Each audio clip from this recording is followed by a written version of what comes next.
Hola, ¿cómo están?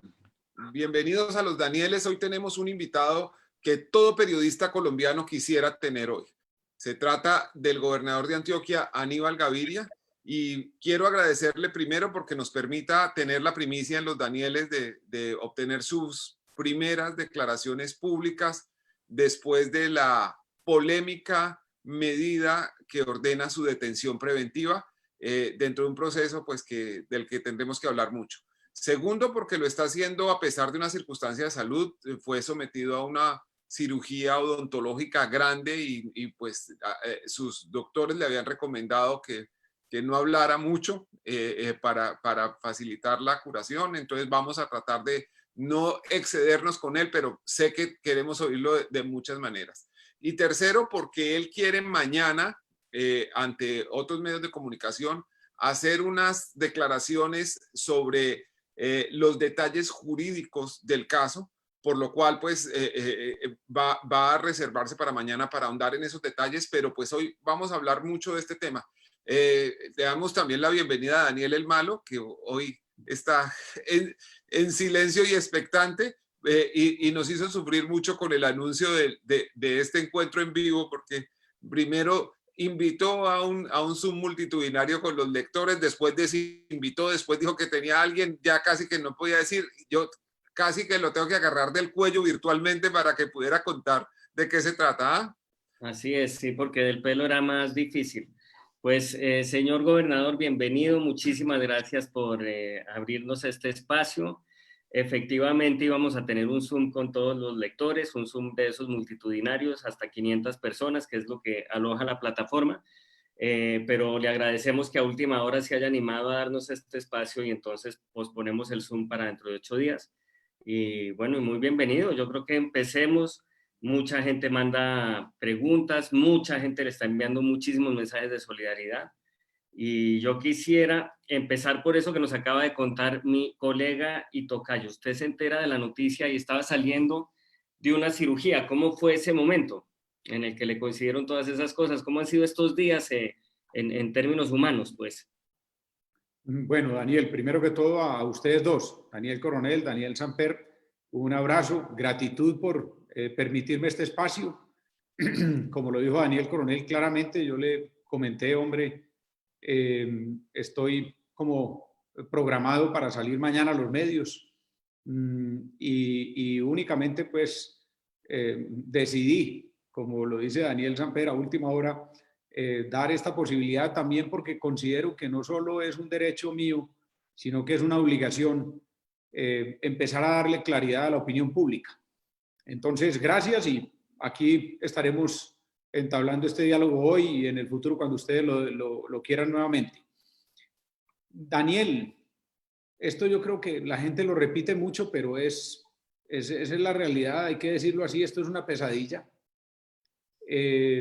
Yo me enteré de esto alrededor de las 10:30, 11 de la mañana, cuando me enviaron la primera información por un amigo, por un WhatsApp, y yo no podía dar crédito a esta situación. Esto es algo absolutamente inaudito. Yo no quiero tampoco entrar, digamos, en contraataques. Por supuesto, me voy a defender y me voy a defender con mucha convicción, me voy a defender con toda la energía, pero quisiera que esa defensa no fuera tanto atacar a alguien o a alguna institución. No es mi estilo, pero indudablemente esto es una decisión desproporcionada, es una decisión arbitraria, es una decisión sobre todo no fundamentada en el derecho, en la justicia. Entonces, eso duele mucho, eso golpea muy fuertemente,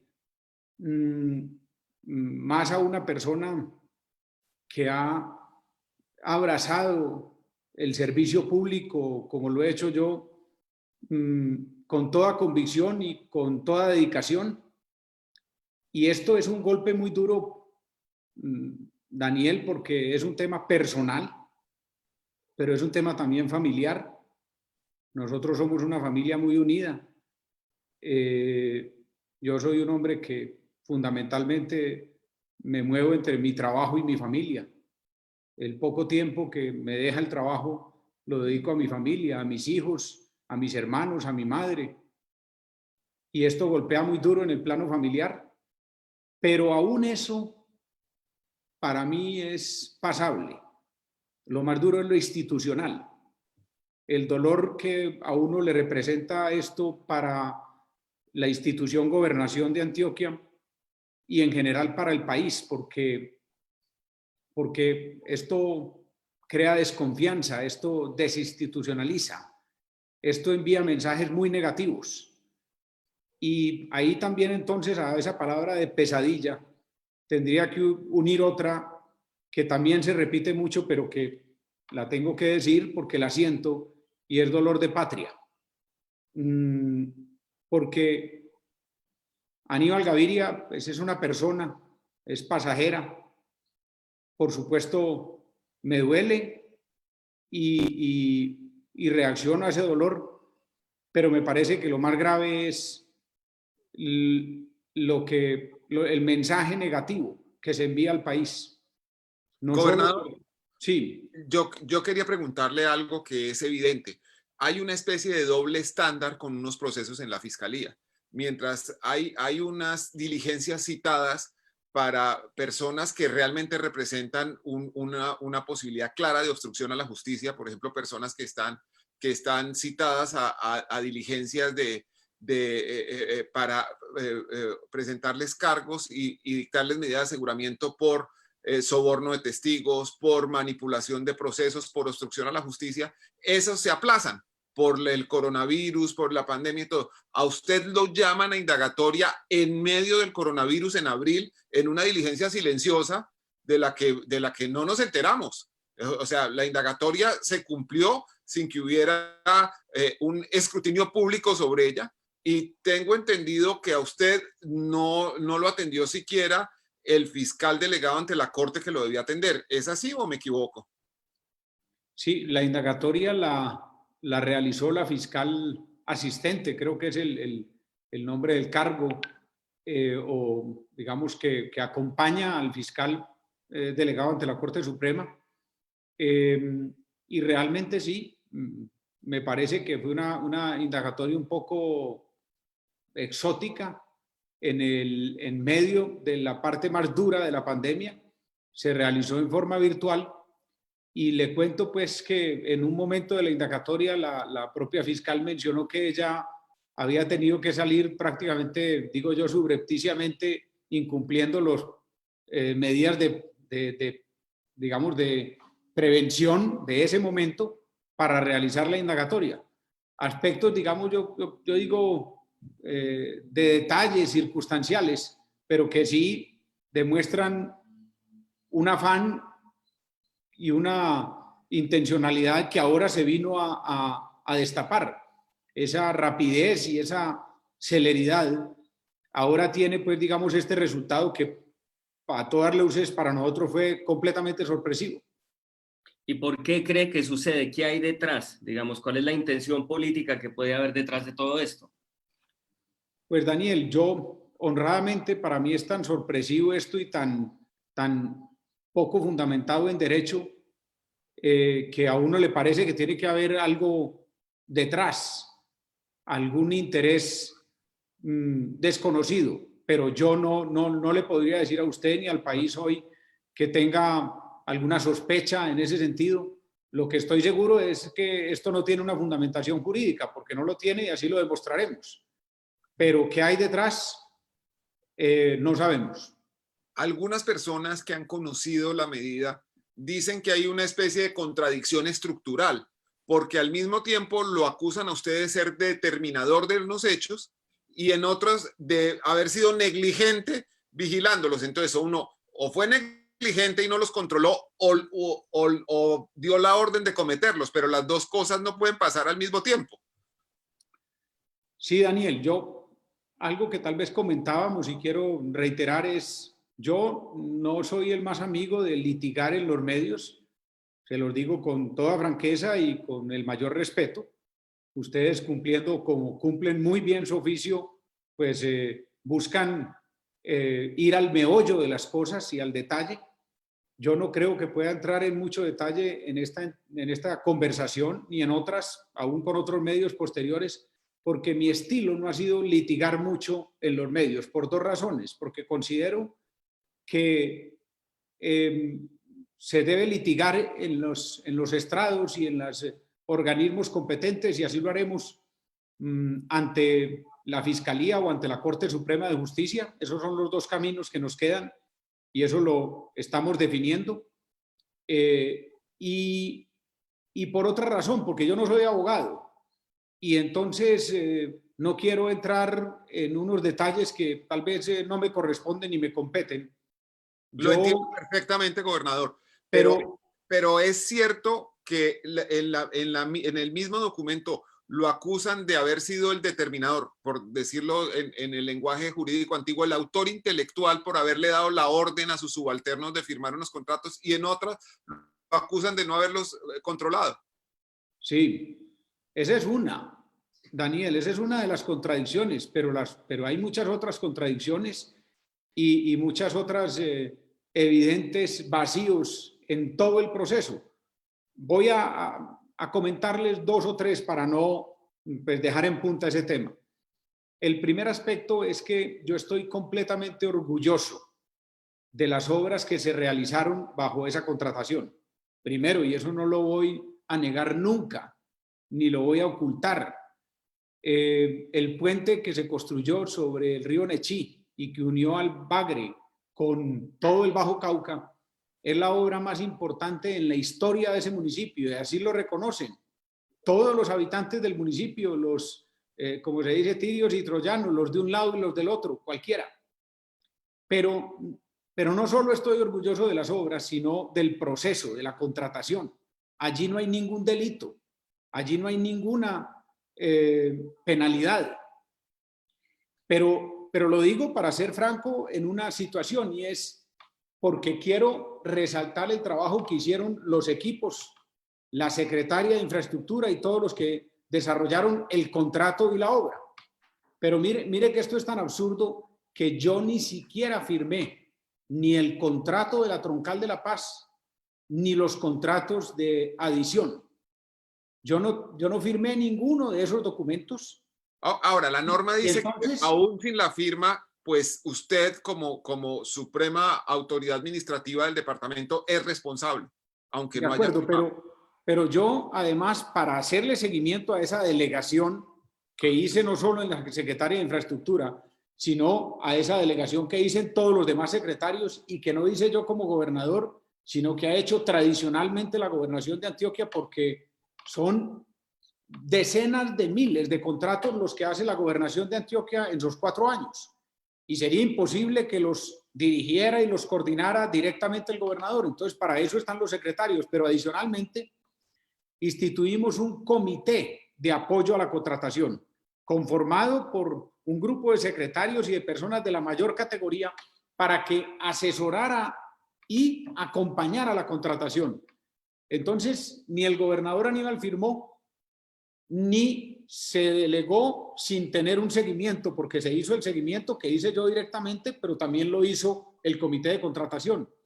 Entonces ahí es donde entra la contradicción que tú dices, porque o soy determinador o no hice seguimiento y no hice control. ¿Cuál es la versión?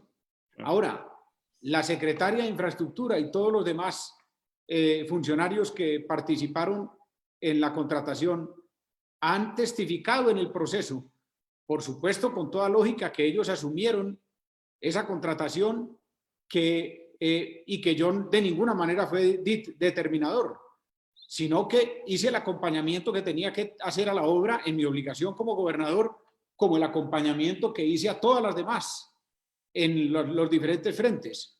Y además instituí y di poder y capacidad al comité de contratación para que acompañara a los secretarios en esa labor. Una pregunta, gobernador, saliéndonos un poco del tema jurídico y entrando directamente en el político. La decisión despertó pues mucha solidaridad de muchos líderes políticos de diversos sectores, pero me llamó en particular el trino que puso Claudia López, que decía que la decisión judicial se produjo para desviar la atención de las arbitrariedades y el tape-tape de la ñeñe política. Y veo además aquí en las redes que están siguiendo esta transmisión que muchas personas están haciendo esa pregunta, que inevitablemente hay una especie de tufo de que esta medida tiene algo de cortina de humo. ¿Qué opina usted de esa reacción de Claudia López? ¿Qué opina usted de esa hipótesis? ¿Es esto una cortina de humo de la Fiscalía para tapar incluso otras noticias muy polémicas que la misma Fiscalía acababa de dar instantes antes de la decisión que tomó con usted? Sí, Daniel, como te decía ahora, no he tenido la capacidad, ni el equipo mío hasta ahora, lo estamos analizando. Es un análisis que usted mismo se está haciendo, que está haciendo el país y que esperamos que vaya destapándose qué hay detrás de esto, porque vuelvo y digo, detrás de esto no hay un tema jurídico, porque el fundamento jurídico es absolutamente inexistente y eso se demostrará. ¿Pero cree que lo están usando de cortina de humo para la ñeñe política, por ejemplo, en concreto? No sé, Daniel, lo que puedo decirte es que ese trino de Claudia López se unió a miles de trinos, a miles de apoyos. El apoyo en Antioquia ha sido contundente y por eso yo hoy creo que no es el caso de Aníbal Gaviria. Aquí lo que se está hablando es más grande, es el tema de la justicia. Yo tal vez no voy a entrar en el tema del derecho porque, repito, no soy abogado, pero como gobernador sí me toca entrar en el tema de la justicia. Y yo creo que no tiene sentido que el país ahora esté enfrascado en una discusión acerca de una medida de aseguramiento y de detención preventiva al gobernador Aníbal Gaviria en medio de una circunstancia tan absurda, cuando tenemos el 94% de la impunidad, cuando tenemos el 200 o 300% del hacinamiento, cuando los delincuentes delinquen desde las cárceles y eso es el pan de cada día. Entonces, yo creo que lo que deberíamos poner en el tapete de la opinión pública es la justicia. Esta no es la justicia que necesita Colombia. Esta no es la justicia que merece Colombia. El debate más que coyuntura de Aníbal Gaviria es cómo está funcionando la justicia en Colombia. Yo creo que el señor fiscal, y no quiero entrar en esa polémica directa, porque repito, no es mi estilo y uno se mantiene en su estilo, pero obviamente también tengo que ser directo y franco, se equivocó tremendamente. Yo creo que hay que enfocarse mucho más en la justicia que en el show. Eso no puede ser la posición de un fiscal, salir a hacer a comunicar al país una medida tan desproporcionada y tan arbitraria, mientras el país está esperando otras decisiones de la justicia de mucha mayor dimensión. Yo creo que el episodio doloroso que está viviendo Aníbal Gaviria debe servirnos es para mirar cómo vamos a hacer una justicia más justa en Colombia. Sí, y es el hecho evidente es que nos estamos moviendo por dos rieles con distinta velocidad, que hay unos casos en donde evidentemente ha pasado más tiempo, las cosas van mucho más despacio, convenientemente despacio, a pesar de que es evidente que, por ejemplo, hay personas sindicadas o señaladas de delitos que tienen que ver claramente con la posibilidad de influir el proceso y de obstruir la justicia, pues siguen en libertad, mientras que este proceso pues se mueve dentro de una celeridad, por decirlo menos, llamativa. El llamado indagatoria en medio de la pandemia, dictar una medida de aseguramiento de detención cuando pues digamos no hay ninguna evidencia de que usted esté obstaculizando, manipulando testigos, sobornándolos o haciendo cometiendo los típicos delitos que son de obstrucción a la justicia. Y que existe ese contraste marcado entre los que sí abocan ese tipo de cargos y siguen libres y usted que ahora tiene que asumir una detención preventiva. Sí, yo diría que ese es un aspecto que ustedes ponen muy de relieve. Yo me enfoco más que en un caso o en casos específicos en la totalidad, en, digamos, el funcionamiento en general holístico de la justicia en Colombia. Me parece que quiero mirarlo de esta manera, si me lo permiten. Hoy a mí me duele un poco tener que estar hoy conversando con ustedes de esto por diferentes motivos, cuando yo creo que lo que yo debería estar haciendo sería seguir trabajando para contener el COVID-19 en Antioquia, para salvar vidas. Entonces me parece que el gran debate que el mundo hoy debe abordar, porque nos lo obliga y nos lo muestra el COVID-19, es el debate de la salud. Pero por otro lado, tomando entonces el símil en esta circunstancia que hoy estoy viviendo, yo no quiero a mí me parece incómodo para mí aún hablar mucho en primera persona, dedicarme al tema de mi situación específica y más bien quiero mirarlo en el caso grande de la justicia para los colombianos. No está funcionando bien la Fiscalía General de la Nación. Eso para mí es claro. No está funcionando bien esa rama y otros frentes de la justicia. Entonces, yo invitaría al país a que aprovechemos, como el mundo creo, debe aprovechar esta situación y esta sacudida inmensa de la pandemia del COVID-19 para que esta pequeña sacudida de Aníbal Gaviria nos sirva para dedicarnos a buscar una mejor justicia, no para Aníbal Gaviria, sino para Colombia en general. A mí también me sorprendió la impertinencia de la medida dado el contexto que estamos viviendo y además porque Antioquia pues lo ha hecho muy bien en el combate contra el coronavirus. ¿Cómo va la lucha en Antioquia contra el coronavirus? Lucha que además se está viendo interrumpida por esta noticia. Sí, Daniel, coincido plenamente. El dolor más grande que me da a mí, además del familiar, personal, institucional que mencionaba, es que no me permitan seguir haciendo ese trabajo. Pero por supuesto otros lo seguirán haciendo muy bien aquí en Antioquia porque este no es un tema de Aníbal Gaviria. El éxito temporal, coyuntural, momentáneo, que en eso quiero ser muy franco, que hemos tenido hasta ahora en Antioquia es un éxito y un logro colectivo. Esto es un logro de toda la sociedad, el alcalde de Medellín, de los alcaldes del área metropolitana. Es un logro de los gremios, es un logro impresionante del sector de la salud.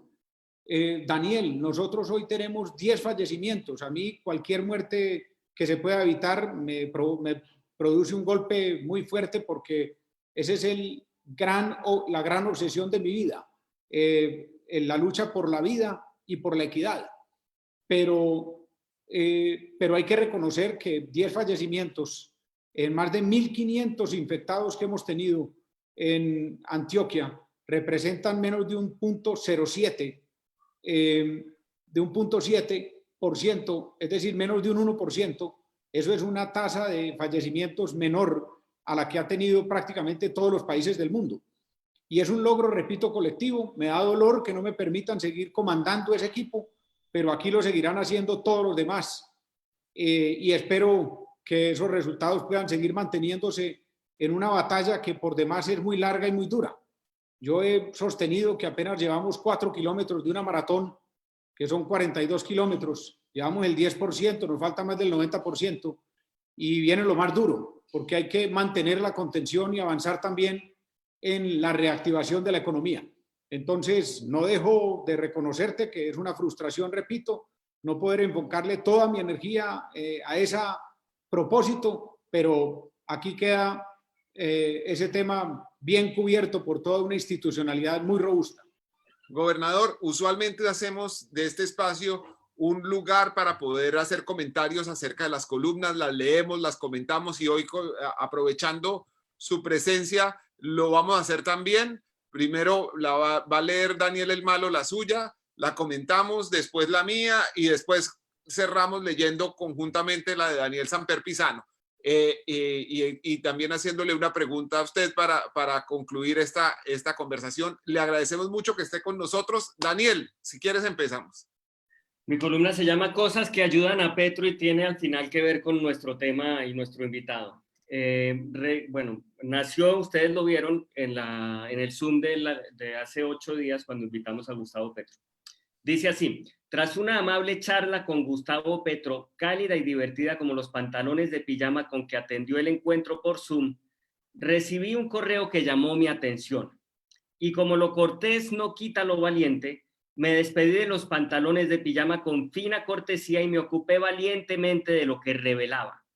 Según el corresponsal anónimo, la candidatura de Petro marcha a todo vapor, gracias al trabajo incansable de 3 jóvenes ejecutivos que tienen como obsesión subirlo a la presidencia. Esto es una chiva lo que me conseguí.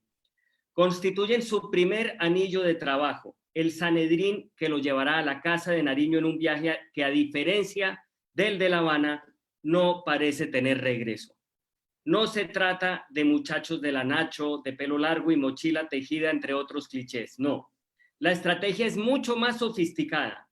Hablamos de un equipo de ejecutivos modernos y conservadores, egresados de universidades privadas de derecha, que sobrellevan una vida de esmerado comportamiento moral, creen en los valores católicos tanto como en el libre mercado y trabajan sin descanso para que el solio de Bolívar se llame de ese modo en honor a Gustavo, el ex libretista, y para que Hassan Nazar le entregue el puesto a Holman Morris con lecciones para convertirse en adivino incluidas.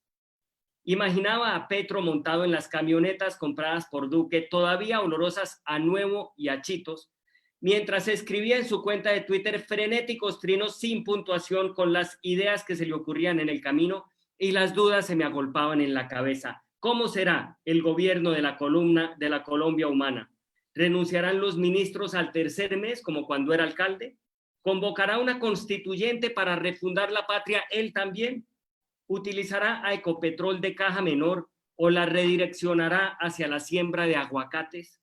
¿Ofrecerá cuotas burocráticas a Alejandro Ordóñez o le expropiará las tirantas? Para rematar, por las noches me atormentaba la misma pesadilla, que sus más rabiosos tuiteros, borrachos de poder, habrían una correccional en el desierto del Guajira, un gulag humano, para reformar a quienes votamos en blanco.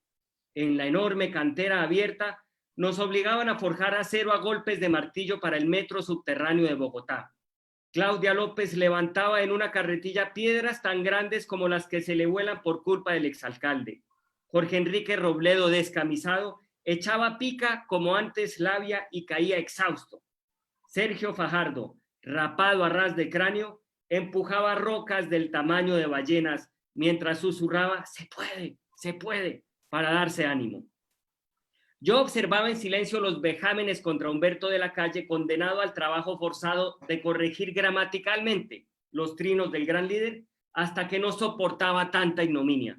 Guardia, es un señor mayor, tengan compasión, les rogaba. Es verdad, imprecaba el mismo de la Calle, no me dan los ojos para poner más comas. Puntúe, anciano tibio, respondía un bravo tuiterio en medio de carcajadas, y corrija también la sintaxis. Posteriormente nos confinaban en una gigantesca aula doctrinal para enseñarnos a amar al líder humano con todas sus contradicciones, justificar la vez que promovió el voto en blanco para votar por Mocus, o aquella otra en que consideró un gesto democrático ayudar a elegir a Alejandro Ordóñez, ambas cosas que nos confesó en nuestro Zoom pasado. Petro, su presencia me produce una confusión de sentimientos.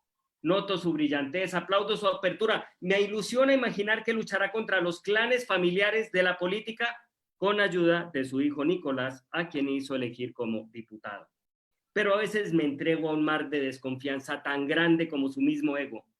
Quise entonces saber la identidad de los tecnócratas que inexorablemente lo van a llevar al poder y contraté a un exmilitar uribista para que lo averiguara. Ubíquelos y perfílelos, le pedí, mientras le consignaba una cifra de varios ceros a la ultraderecha. A vuelta de pago recibí un sucinto informe que incluía 3 nombres, y esta es la chiva. El primero era Miguel Ceballos. Lo perfilaban como un dandy de gomina y pañuelo en la solapa, elegante fular los fines de semana y costosa bata de seda con copa de brandy en mano en noches de seducción. Su misión para la campaña de Petro era sencilla: volver trizas la paz, para que la gente salga a votar berraca en el 2022 por alguien que la reivindique. El segundo era un mando medio, Iván Duque. Lo describían como un talentoso hombre de espectáculo dispuesto a lo que fuese para cumplir su sueño de conducir un talk show, incluso a convertirse en presidente. Su misión, elaborar un cóctel de desgobierno y autoritarismo que favorezca a bancos y ahonde las desigualdades para abonar terreno a los discursos populistas.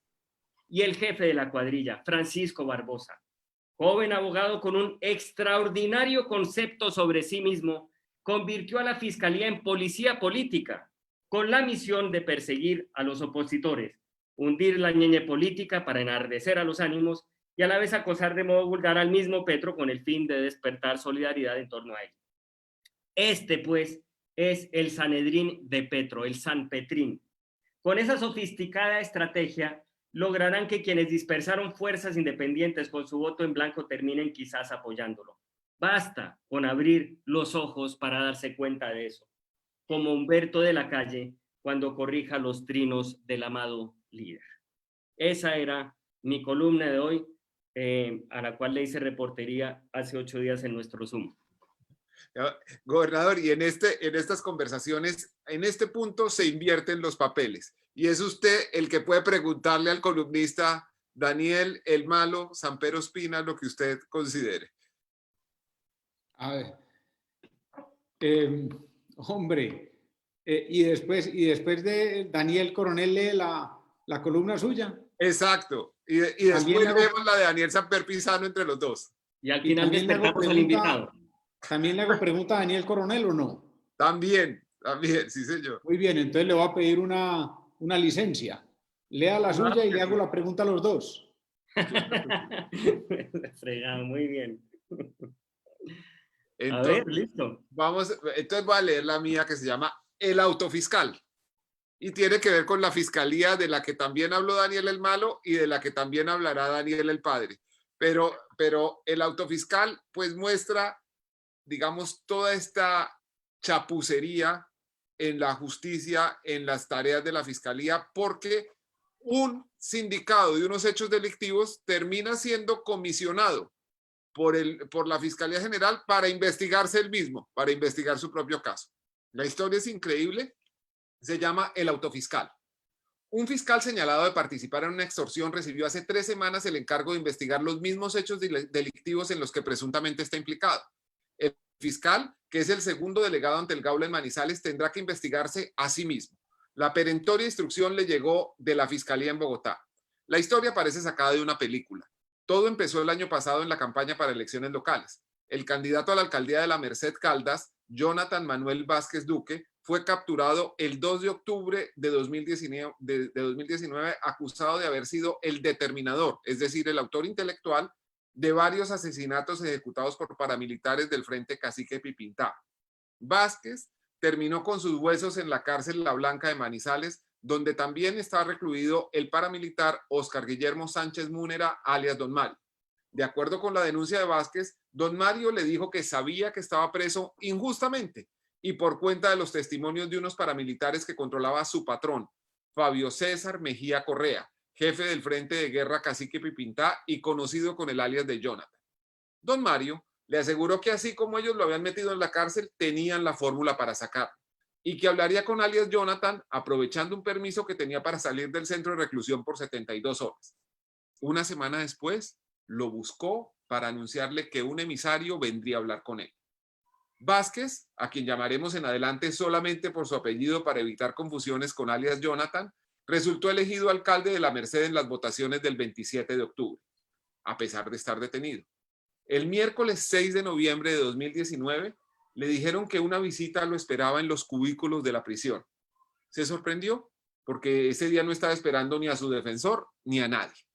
Cuando llegó a los cubículos se encontró a Don Mario en compañía del abogado Samuel Arturo Sánchez Cañón, quien le dijo, abre comillas, vea hermano, yo estuve hablando con Jonathan y él le mandó a decir que ese problema usted puede que salga, pero de otros 2 señalamientos no va a salir. Entonces me dice que cuánto dinero tenía para cuadrarle esos señalamientos. Cierra comillas. El abogado portador del mensaje merece un capítulo aparte. Samuel Arturo Sánchez Cañón está siendo juzgado en Medellín por soborno de testigos en actuación penal. La audiencia preparatoria del juicio se aplazó por el coronavirus. A él sí se la aplazaron. Pero las pruebas contra él son sólidas, de acuerdo con los investigadores. También ha sido denunciado por amenazas, estafa, falso testimonio y abuso de confianza, entre otros delitos. Don Mario le pidió inicialmente a Vázquez 600 millones de pesos. Ante la extorsión, el alcalde preso decidió empezar a grabar y a documentar todo lo que le estaba sucediendo. Le contaron que un cabo del IMPEC llamado Santa García lo habían hecho condenar a 37 años de cárcel por un crimen que cometió otro guardián aliado de los paramilitares, conocido con el alias de Mulacoja. Entre las grabaciones hay una en la que don Mario le explica cómo reparten el producto de la extorsión. Abre comillas. 100 para Mariano, 100 para Samuel y 100 para Jonathan. Y a usted lo iban a dejar viendo para arriba y de medio clavo. Cierra comillas. Las identidades de Samuel y Jonathan son claras. Mariano, según la versión que me ofreció el alcalde Vázquez, es Mariano Ospina Vélez, el fiscal segundo especializado delegado ante el Gaula de Manizales. Hablé con Samuel Arturo Sánchez, quien negó la extorsión. Dijo que su relación con alias Jonathan se limita a haber sido su abogado. Sobre el fiscal Mariano Ospina Vélez aseguró, abro comillas, no tengo ningún grado de amistad con él. Es un hombre como la mayoría de los fiscales, pulquérrimo, honestísimo. Me parece una total infamia lo que están diciendo, cierra comillas.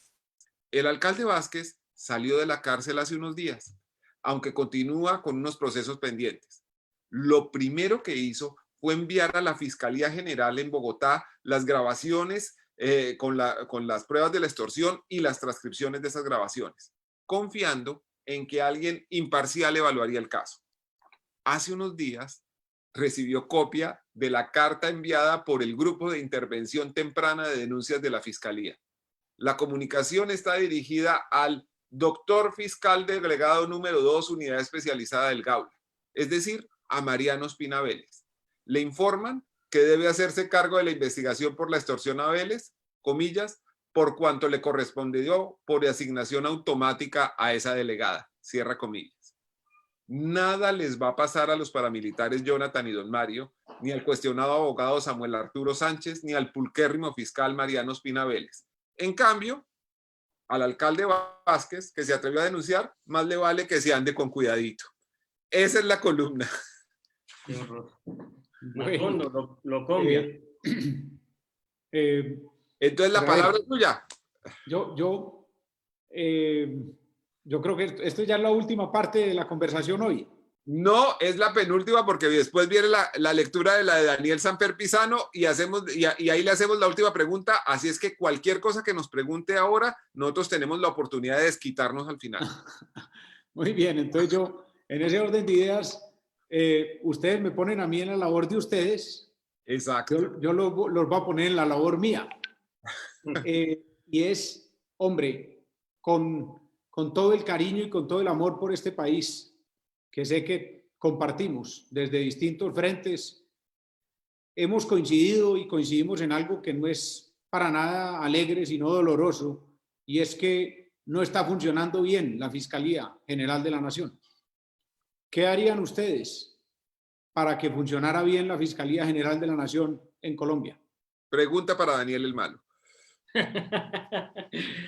Bueno, pues no sé, yo creo que la labor de los periodistas no es tanto hacer diagnósticos y decir qué se debe hacer, sino simplemente cubrir la realidad con las armas periodísticas que tengan, la investigación en el caso de mi colega, la sátira en el caso mío. Yo sí debo decir que me ha sorprendido este fiscal, con gratitud lo digo porque en mi oficio humorístico no sabía bien quién era, me parece que en términos...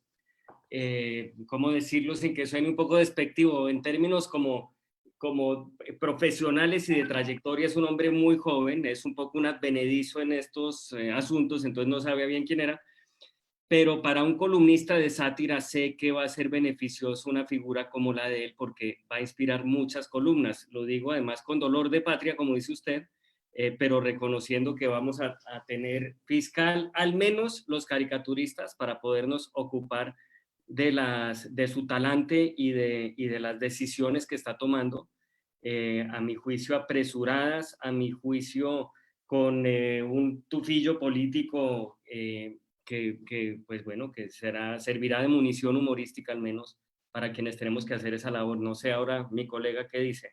¿Cómo Yo vas a mejorar tengo tú la, la función de la Fiscalía? yo tengo la percepción de que hay unos problemas coyunturales derivados de la actual forma de administrar la fiscalía y hay unos problemas estructurales de la institución. Creo que la institución es gigantesca, ha sido hasta cierto punto ingobernable. Creo que los fiscales empiezan a conocerla cuando ya se van yendo, que el hecho de que haya crecido la labor misional del CTI de esa manera tan grande por las reformas a la ley penal y procesal, se ha prestado para que haya algunas injusticias de procedimiento y algunas negligencias en otros sentidos, cuando no, francamente, corrupción en muchas áreas de la fiscalía. Y creo que es necesario tomarse seriamente el funcionamiento de la fiscalía, reformar los flujos de trabajo para tener una institución que funcione en un país donde no tiene justicia y donde además por mucho tiempo no ha existido confianza en la justicia. Debemos decir que legítimamente la gente siente que hay una denegación de justicia y que a algunos se las aplican y a otros no, y que además vivimos en un sitio en donde, por desgracia, los débiles son sujetos de justicia, mientras que los fuertes rara vez lo son. Me parece que todo eso ha constituido un caldo de cultivo para que haya demasiadas injusticias en el proceso de investigación y de presentación de cargos en muchos casos. Ahora, también debo decir que la mayoría de los fiscales y la mayoría de los funcionarios de la fiscalía son personas honestas que están tratando de hacer lo mejor que pueden dentro de las limitaciones normativas e institucionales que hay en este momento en Colombia. Sí, Daniel, yo cogería esa última parte que tú dices. A mí me parece increíble los fiscales que yo he conocido en Antioquia. Son gente admirable, gente que arriesga su vida realmente en forma cotidiana. Yo, tanto como gobernador, como alcalde, ahora nuevamente como gobernador, he trabajado hombro a hombro con fiscales, con muchos fiscales, mujeres fiscales valerosísimas aquí en Antioquia. Yo le tengo que decir con toda franqueza eso último que usted dice. En mis noches de ayer y hoy yo pensaba, creo que debe haber muchos fiscales en Colombia que no están de acuerdo con lo que hizo el fiscal general. Sí, yo comparto esa percepción. Yo creo que hay muchos fiscales que están en desacuerdo con las cosas que vienen pasando en la fiscalía y con decisiones del fiscal general. Como les digo, y para ser justo, no creo que todo sea consecuencia de las decisiones de este fiscal, que hay unos problemas estructurales que se vienen arrastrando por años y que, digamos, no ha existido la determinación política de ponerle orden a esto, y por lo demás porque también tiene un tránsito difícil, una reforma a la justicia en el Congreso, porque hay muchos intereses en juego. Entonces hay algunos que están pensando en cómo evitar que los poderosos sean procesados por la justicia, cómo crearles más privilegios para evitar el control judicial y el escrutinio público sobre ellos, y eso pues hace también difícil el tránsito de las reformas. Bueno, señores, ahora vamos a la columna de Daniel Samper Pisano. Si quieres la empiezas a leer tú, Daniel, y vamos párrafo por párrafo como solemos hacerlo. Listo, y con eso terminamos. Se llama los archiduques. El primer párrafo es así. El prefijo archi indica, según el diccionario, preeminencia o superioridad. Así, la archidiócesis está por encima de la diócesis y una persona archifamosa es sumamente tal. En la Colombia actual, los archiduques vienen a ser ciertos funcionarios que, aunque dependen de Duque, se creen más poderosos que él y pretenden demostrarlo. El estudio morfológico de los archiduques detecta curiosas características. Primero, exhiben currículos asfixiantes que no son hojas de vida, sino hojarasca salpicada de estudio, tesis, grados y cargos nacionales e internacionales. Es obvio que nadie presenta un resumen de cualidades donde no proliferen los superlativos. Un vendedor de aguacates por altavoz se convierte en auxiliar comercial de audiomercadeo. Lamentablemente, los matorrales de diplomas no permiten calibrar lo esencial, que es el criterio con que va a ejercerse un cargo, lo que en el arte de elevar cometas se llama peso en la cola.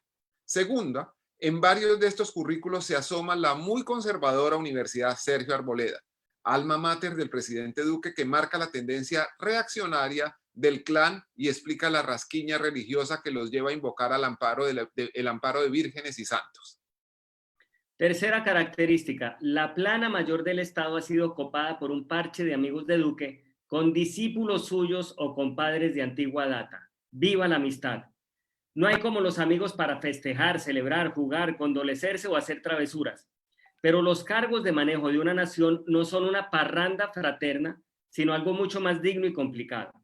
Alguien me explicaba que Iván Duque vivió mucho tiempo en el exterior y al volver cayó bajo el control del presidente eterno, de modo que carecía de suficientes nexos y dominio del medio como para escoger personal de fuentes más amplias. Así, cuando tuvo la posibilidad, se inclinó siempre por retratos del álbum del Eterno o por sus amigos y favorecedores, rasgo típico de la persona insegura. Un ejemplo, le presentaron los currículos de 82 candidatos para la superintendencia de industria y nombró a Andrés Barreto, su abogado personal y viejo cuate.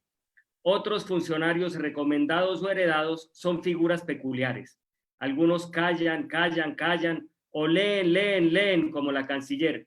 Otras hablan como la vicepresidente y unos más tarzanean de cargo en cargo como Carlos Holmes Trujillo, a quien, lo digo por bioestética, el tapabocas le cubre ya hasta los ojos y no le permite ver. Esta jugosa hermandad puso en una entidad clave de control institucional, la Fiscalía, en manos de un antiguo compañero de pupitre del jefecito, Francisco Barbosa, cuyo primer instinto es proteger al amigo. Pero lo más grave es que la tribu no cree en impedimentos, ese sano seguro de vida de la ética y sí en la acción inmediata. Por eso, cuando cometió una pequeña infracción la alcaldesa Claudia López, a quien ve como enemiga, el fiscal voló a abrir la investigación penal. Igual procedió contra otro adversario, Gustavo Petro, a partir de una acusación sin fundamento. Mientras tanto, poco sabemos de los asesinos de líderes sociales o la financiación irregular de la campaña presidencial. Se comprende entonces que en la misma semana 4 columnistas y un editorial del Espectador tachen a este funcionario de, entre comillas, poco confiable. ¡Qué mala pata! Salimos por fin de Néstor Humberto y caímos en Barbosa, el cual además organizó con el contralor Pipe Córdoba un intercambio laboral de parejas por el cual él nombró secretaria general de la Fiscalía a la esposa de Córdoba y este designó a la mujer de Barbosa contralora para el medio ambiente. Nepotismos cruzados. ¿No hay más colombianos calificados? Otro que ataca a la voz de AR es el Superindustria, dispuesto a cumplir las instrucciones presidenciales provocadas por prurito personal y contra cierto colega y vecino homónimo, pero en este asunto no me meto porque yo sí creo en los impedimentos. La pasarela de archiduques quedaría incompleta sin el alto comisionado contra la paz, que muy risueño logró la hazaña de venderle a Washington la piel de Cuba. Debería saber que La Habana es leal aliado y durísimo rival. Pregúntele a Estados Unidos. Su maniobra crea un serio problema al país y deteriora aún más la estabilidad de la región. Ya se le pasará la sonrisa y si la Virgen de Chiquinquirá nos asiste, no tendrá a Trump para consolarlo. Temamos a quienes aterrizan golosos de poder y faltos de recato y de prudencia. Para ellos todo es posible y las incompatibilidades no existen.